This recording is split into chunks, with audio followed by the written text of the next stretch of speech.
Don't just live for tomorrow,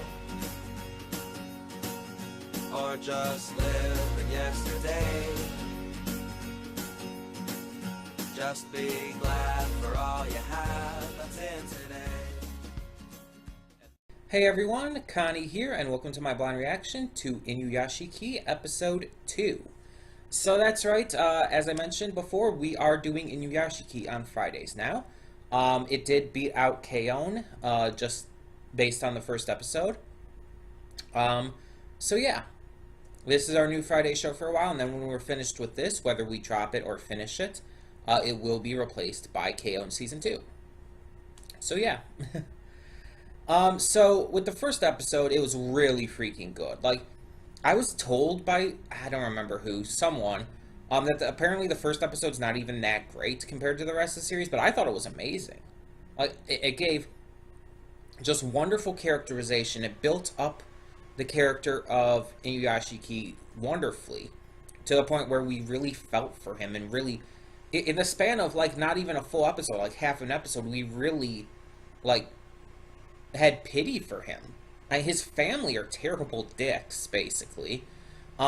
He has cancer. The world seems to be against him. And he finds this dog that he ends up just falling in love with, and then and then the dog ends up getting, like, yelled at and berated by the family, basically, and he's constantly getting complained to about the dog, like, shitting in the house and stuff. And it's like, he just can't catch a break. I mean, it never goes as far as to do, like, the elfin lead route and beat the dog to death or any shit like that. That would piss me off. But still. Okay, so to also mention here, we then got into the part where apparently these aliens crashed into Inuyashiki and this other guy who was also just sitting on the hill, or standing on the hilltop, and apparently they were rebuilt as cyborgs. Now we've seen Inuyashiki, and we started to see him get a hang of his new abilities, and have to deal with everything now that he's a cyborg. He no longer has the cancer. He's probably no longer going to age. And he's just kind of figuring things out, and he ends up using his abilities to save this homeless dude who's trying to get his life back together. And it's just this really awesome moment when he starts crying because he realizes he saved someone's life. He helped better the world. And that's awesome. But we never saw the one other guy again, the young dude, who was also on the hilltop when the aliens accidentally crashed into them. Now, as I mentioned last time, I know he becomes a cyborg as well. That is something I knew before I started the series. I had seen clips here and there of it, and I've seen clips of him using cyborg powers too. I don't know all the details surrounding that, and I don't know, like, what he's going to use his powers for, if he's going to be a good guy or a bad guy. I'm kind of thinking he's going to be a bad guy, though, because Inuyashiki is sort of coming as the main hero of the series, and we don't really have a villain or anything yet, so they're either going to have the aliens be the villains somehow, have them come back in some way, or we're going to have this dude, for some strange reason, be introduced as the villain, which means we're going to have to find out who he is, what he's about, why he would use this kind of power for evil, all of that stuff. And if this first episode was any indication, I definitely think that they're able to do that kind of thing, to give great development in character to him as well. Now, if he ends up being a good guy, too, and maybe there's someone else who's a bad guy, or something else, or, again, even the aliens, that's fine. I'm fine with either way. Again, all I know about this younger dude is that he is a cyborg as well. But it's interesting that the first episode didn't show him again after the initial crash. It just kind of didn't even think to do so. Which is just really interesting to me, which means that they're probably going to start either showing him again this episode, or they're going to build up to that. And they're going to really make us wonder, and really make us wait, and then they're just going to bring him back in this really grand way, which I would be fine with, either one. Um, but I'm really excited for this. I'm really excited to see Inuyashiki possibly do more good with his abilities and just try to gain some confidence in himself and in the world, because he's lost confidence in both. You could see in the first episode he had no confidence in himself. He wasn't able to speak up for himself and against those who wronged him. And in a lot of ways, I can relate to it. I've been exceedingly shy and timid around people in real life for the almost my entire life, to the point where I can't speak up against injustices that happen to me. I have a hard time talking to people, even family. And so it's always been tough for me, so I get it. In the end, you just really, in one episode, learn to love this character, this old man whose family just hates him, seems to hate him, who has the entire world, it seems, against him, and you just fall in love with him and want him to succeed. You want him to have a good life, no matter how much longer it lasts. And I really appreciate that it makes you just care so much about the main character in such a little amount of time. Usually a lot of shows take a few episodes for you to really care for the character. Big example, Steins Gate. I'm currently watching Steins Gate Zero, but with the original Steins Gate, Okabe is the main character. I didn't, like, care for him at first. I didn't, like, hate him or anything, but it took multiple episodes to really care for him, to really see the depth of his character and understand how much he cared for his friends and how just everything kind of came together for him as in terms of a character. And it especially came through because of the tragedies that he had to face in the first season. So yeah, it's like, usually it takes a couple episodes. With some anime, it takes even longer. Like Great Teacher Onizuka, it takes a long time for you to care about Onizuka. Let's be honest here. But with Inuyashiki, you cared for him and you really want to see him succeed and everything, and the first episode doesn't even have to finish before that happens. And I think that's the mark of a great anime, when it can invest you in its characters and stories that quickly. It means it's doing something right to hook you in. A good story, whether it is written down or animated or acted out by people, no matter how it's presented, a good story needs a good hook. Something to draw you in from the get-go. Something to make you want to continue watching right from square one. And if it can do that, it's got the makings of a great, great story. And now, not every case of that works, because you can have a great hook and end up the rest of the story being shit. It's happened plenty of times. I mean, heck, most anime I've seen in the previous years and stuff, where I've loved the first episode, I either hated or lost interest in it because it just went downhill from there. And it's never an exact science, so.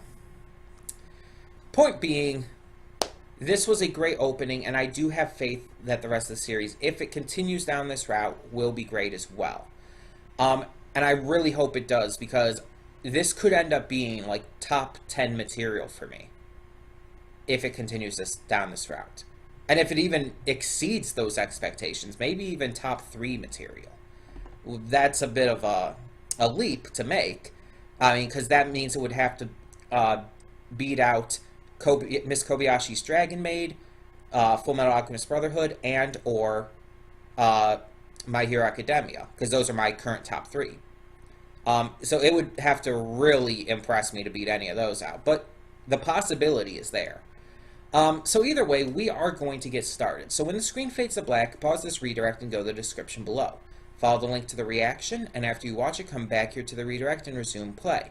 Because after it fades to black and then fades back out, Everything from that point forward will be my afterthoughts and will contain spoilers to the episode. So that being said, thank you so much for tuning in today, and I will see you at the reaction. We're back, and we'll begin with spoilers in 3, 2, 1, now.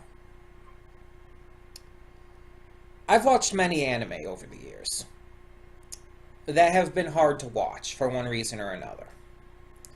Or have just had episodes or whatnot that are really hard to watch. There are points in Akame ga Kill that get to me.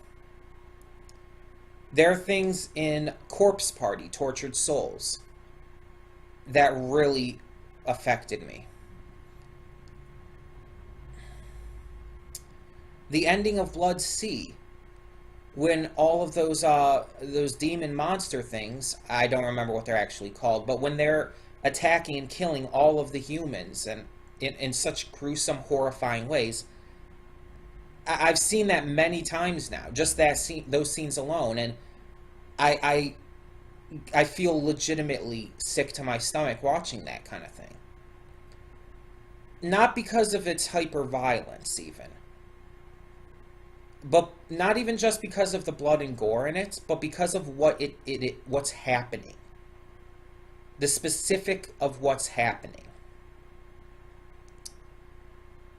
Seeing people, a lot of times innocent people, murdered in cold blood in horrifying ways from a killer who lacks any sense of empathy or just any kind of just common decency, it churns my stomach.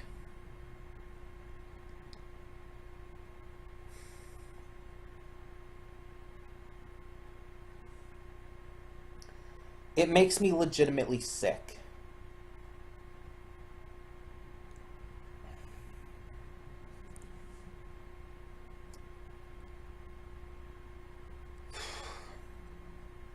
And this is no exception.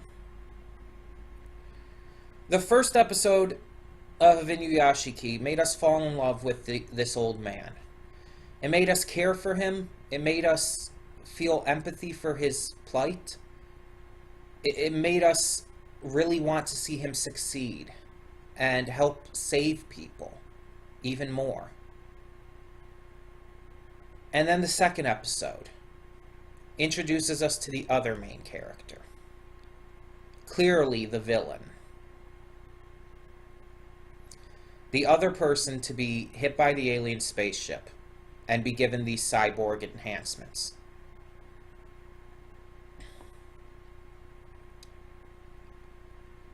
And it did the complete opposite of the first episode. While the first episode made us care for Inuyashiki and make us empathize with him, make us sympathize with him, make us really feel for the troubles and pains he was going through, and made us want to love and care for him, this second episode did the complete opposite with Shishigama. Or is it Shishigami? Either way. It starts off by having him seem like this normal high school boy. And then things start escalating. We see that he's clearly the same one as was plainly obvious, to be honest, from the first episode. And then he reveals himself to the powers. And at first he's doing these mediocre things with it, messing with a crow. He shoots a crow. It's like, okay, that's a little messed up, but it's not as big a deal as it could be. And in a store, he changes all the televisions to show porn. It's like, that's a harmless prank in the end, and it's a bit juvenile and stupid, but he's a teenage boy. It's like, you can't hold him against it too much. And I'm not saying all teenage boys, by the way. I'm just saying that now. Not all teenage boys are like that. But there are a lot of teenage boys, and even teenage girls, who are perverted like that. There just are. Not all of them are, for sure. There are some really upstanding teenagers. But there are ones who are like that. So, when I'm saying that, don't think I mean everyone. If you were a teenager and you were never into that kind of stuff, or never acted like that, that's fine. I believe you. I wasn't. I never was like that. But even so, the point is, that's just a juvenile prank. It's nothing major, honestly. It's nothing horrible. But then he causes that just humongous car crash, that horrifying, just terrible car crash. A lot of those people were probably injured. I don't know if it was bad enough for anyone to have died, but there definitely had to have been injuries. And he just didn't seem to care. He was just like snapping his fingers and kind of like acting like a conductor, moving his hands around and stuff. He just didn't care. And you start to see, like, okay, this guy is displaying some really sociopathic tendencies. And even his friend is realizing it's like he has a lot of the same tendencies as when we were young, as I remember him having, like him coming here just to check on me and get me to come back to school. Like, that's the guy I know. I think his name was Hiro, Hiro. I think it was. He's like, that's the hero I know, and stuff. And but he's like that. But he did all that, and he seems terrifying. Something about him seems wrong, basically. And it's like, yeah, he's realizing it. It's not, which I like. I hate it when like these other like side characters either just like try to push it off. It's like, no, he's my friend. He can't be like this. It's all right. I hate it when that kind of thing is done because it feels lazy a lot of the times.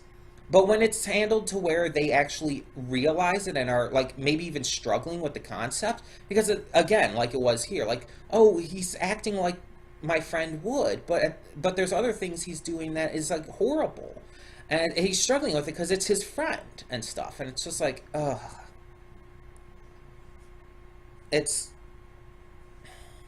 and then to see that this isn't new for him either. Apparently, he had these ideas when he was a kid.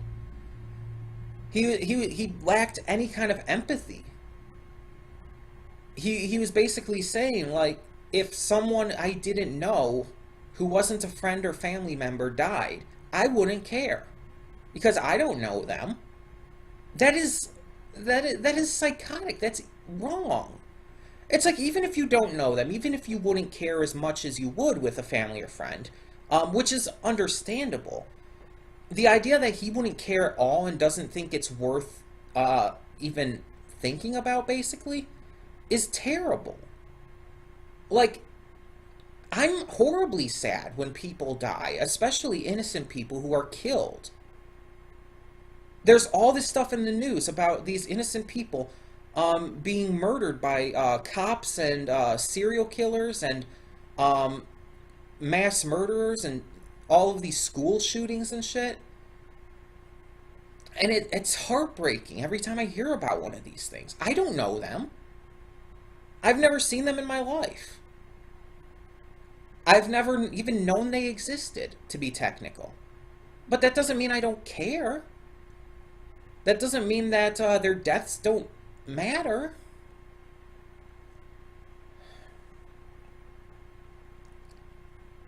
And then, after all of that, the episode takes a turn I wasn't quite expecting. Like, with how it had built him up to that point, I expected him to continue to show these kinds of lack of empathy and lack of just human decency and whatnot, and to show him to be completely reprehensible still. I expected that. But I did not expect it to progress as quickly as it did. He stands in the middle of a street,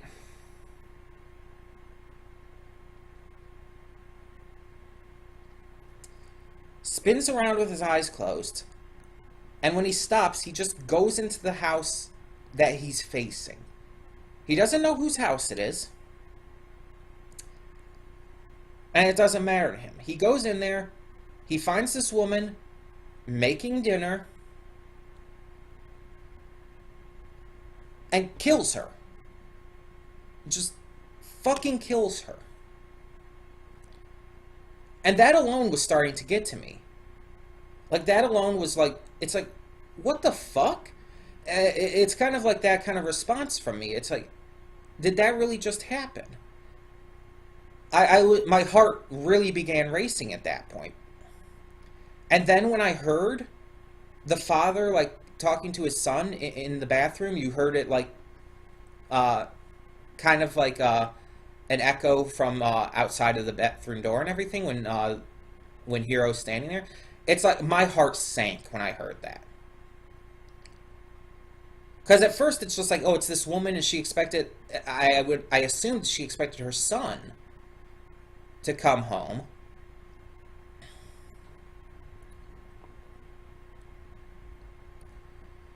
Because, like, he said, I'm home, and then she turned around and she's like, oh, hi, honey.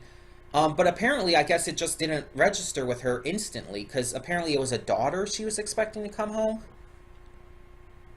I mean, unless there is a son and we just don't, another son, and we just don't know about it.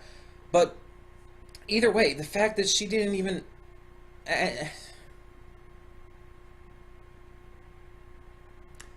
but yeah, when we heard the father's voice, and I think the son's voice as well, the young boy, and we, my heart dropped, and then he went in there, and it's like, oh my god, and he started basically telling the father, it's like, oh, I'm gonna kill you, and he's like, oh, spare my son, and it's like, no, I'm killing him too, and it's like, this kid's probably like what, 5, 6 years old, maybe.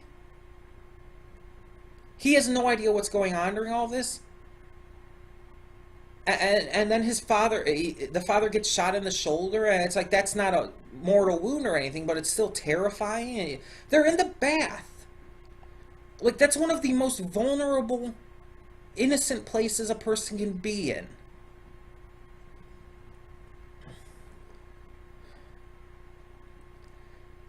And Hero is kind of just threatening him, just like standing there, almost like taunting him in a way. And then as the father's like crying out and in just deep sorrow and pain and misery, and Hero seems to be enjoying it, like it's like this guy's cries of agony are is music to his ears, and then he shoots him. He just shoots him through the head, and the father falls down, slumps down in the tub on top of his son, drowning him. The son is drowned in the bath by his father's corpse.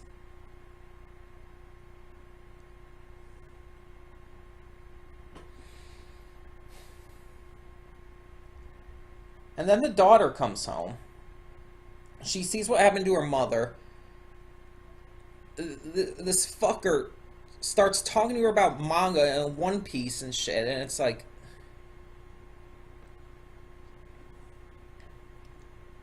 and Inuyashiki hears this, and he's trying to get to her, and he's trying to save her. She's fighting back. She's like trying to escape. She pushes him out of the way. She's trying to escape, but Inuyashiki's trying to get there on time, and he doesn't. In a lot of anime, he would have. He would have gotten there on time. He would have saved her, and there would have been like a fight with this dude. But, and I'm thinking this entire time, they're not actually going to meet. He's going to get there. It's going to be too late. Everyone's going to die, and they're not actually going to see each other.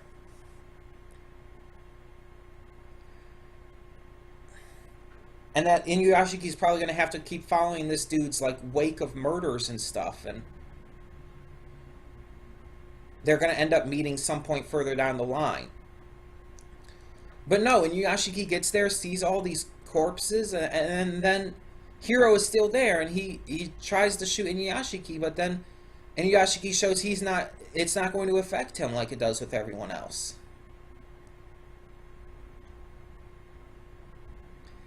And the episode just kind of ends right there.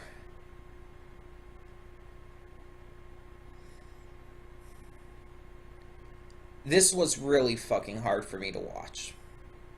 Even thinking about it right now, even thinking back, I'm trying really hard to keep myself composed. I'm really, really trying not to break down right now, because that... Again, it's not just the fact that there's violence in there. It's not even just the fact that, of the blood and stuff, and even of the guy being a psychopath. Because I've seen things with psychopaths in it before. I've seen things with murder like this in it before. It's just his complete lack of empathy, the way he's killing them, the fact that he's doing it, he's taunting them, he's reveling in their misery before their deaths. He's taunting them, basically. All of it combined, the way he's treating them, the way he clearly has no empathy for other humans.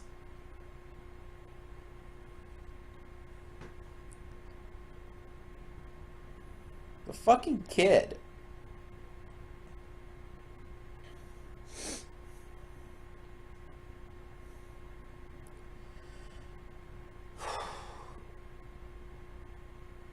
Things happening like that to fucking children really gets to me. I hate seeing children get hurt, much less fucking killed. I hate even hearing about it.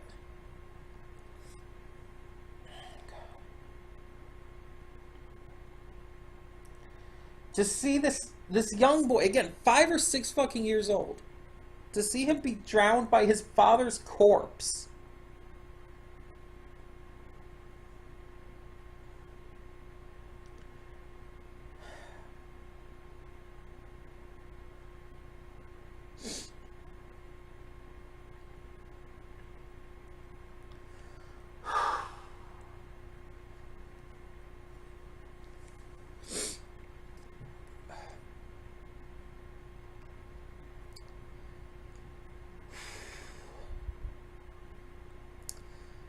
Don't get me wrong, though.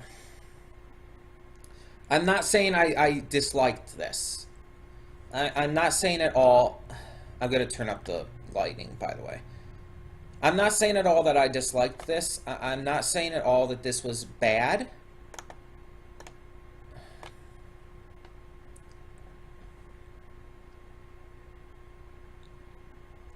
It's quite the opposite, actually. The first episode, as I said a couple times now, it perfectly made us fall in love with this main character, with Inuyashiki. It made us care about him, it made us see his struggles and empathize with him. And the second episode gave us a character who lacked that empathy. It gave us a character who lacked empathy, human decency, all the things that made us fall in love with Inuyashiki. He lacked humanity, while Inuyashiki has it in spades. Honestly, it was perfect.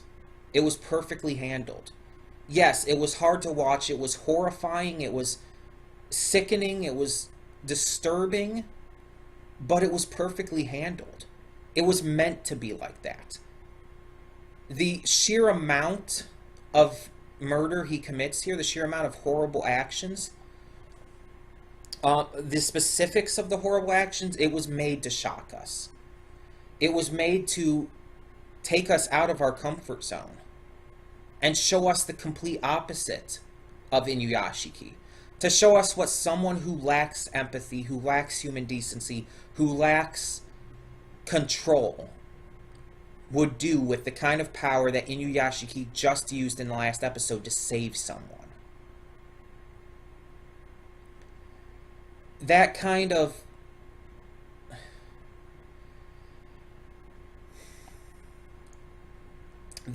writing, to where it shows both sides of the same coins in this, both sides of the same coin in this way, is excellent. Because, as I said, the first episode was all about making us fall in love with this character, making us care about him, and showing us how good of a person he is. And now this entire second episode was doing the opposite for Shishigama. It was showing how terrible he is, how evil he is, how sadistic and psychopathic and sociopathic and horrible he is. And that's the point. Inuyashiki and Shishigama are two sides of the same coin. They have the same abilities. They're both ordinary, everyday people. But they use these abilities in the complete opposite way. And they live their lives. They think, they act, they are complete opposites in every way.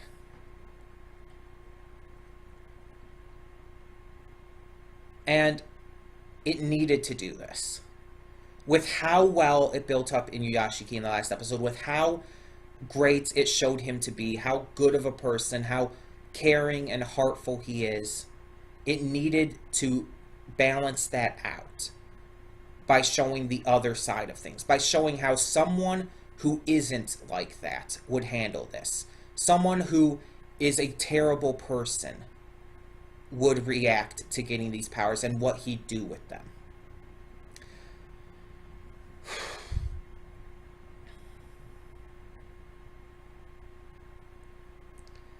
It may be hard to watch, but it's really damn good.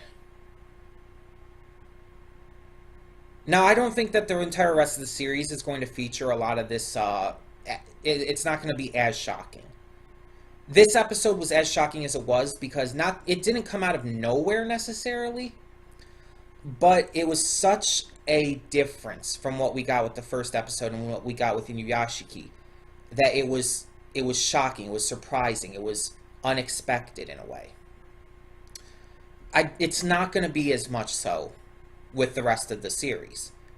Even if this guy, if Shishigama or Hiro or whatever you want to call him, even if he does more horrible, absolutely atrocious, evil things, which he probably will, it's not going to be as impactful.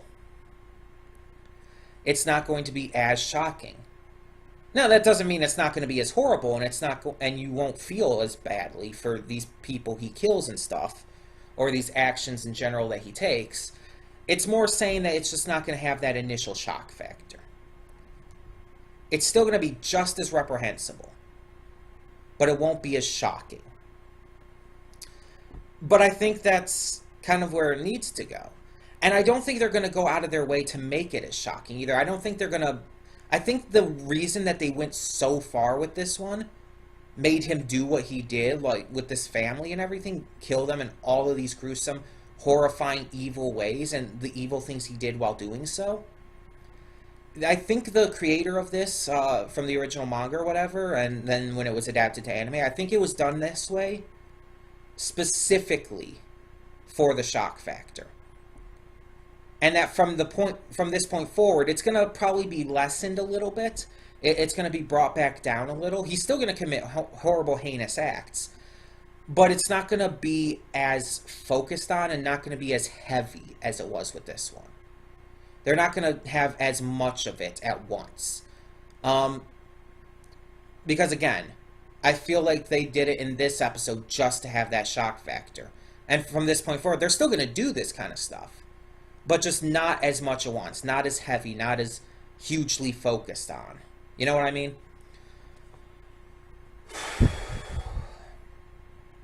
Now, I'm kind of curious how his powers exactly work. Like, I can kind of understand manipulating the electricity thing. I'm manipulating electrical signals to change the television stuff. But how did he make the cars crash?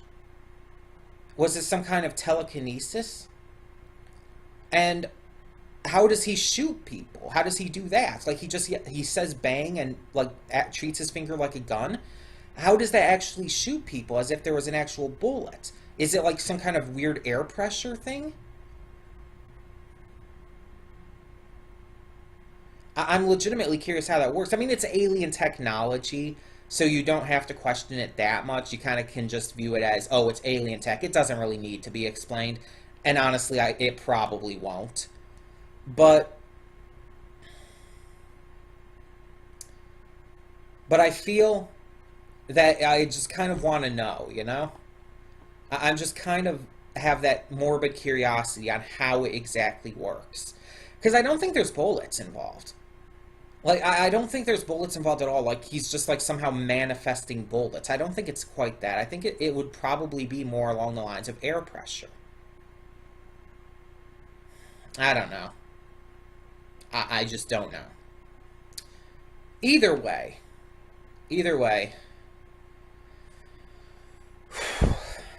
Tell me what you thought of this episode. Did it get to you as much as it clearly got to me? What did you think of the extreme parallel it created between these characters? How it made a point of showing how different they are, but also showing that they come from similarities. It's even kind of implied that Hiro has gone through something as well, because he kind of said to his friend, like, I've had it worse, basically. I've had it worse than this. So it kind of implies that he's gone through something too. Maybe he's from an abusive family or something. I don't know. But it kind of implies that he does have some kind of connection even more to Inuyashiki. Just maybe he's gone through some horrible stuff too. But otherwise, there's the connection of just them being ordinary people and all, and getting this power, and then the difference of how they use it. But yeah, tell me your thoughts on that. Tell me your thoughts on anything else you want. And thank you so much for watching. I need to watch something cute and cuddly and happy now. I'm Connie. I'm signing off. See y'all next time. And though you've come through many obstacles, shed tears along the way, you're still standing, live, love, laugh.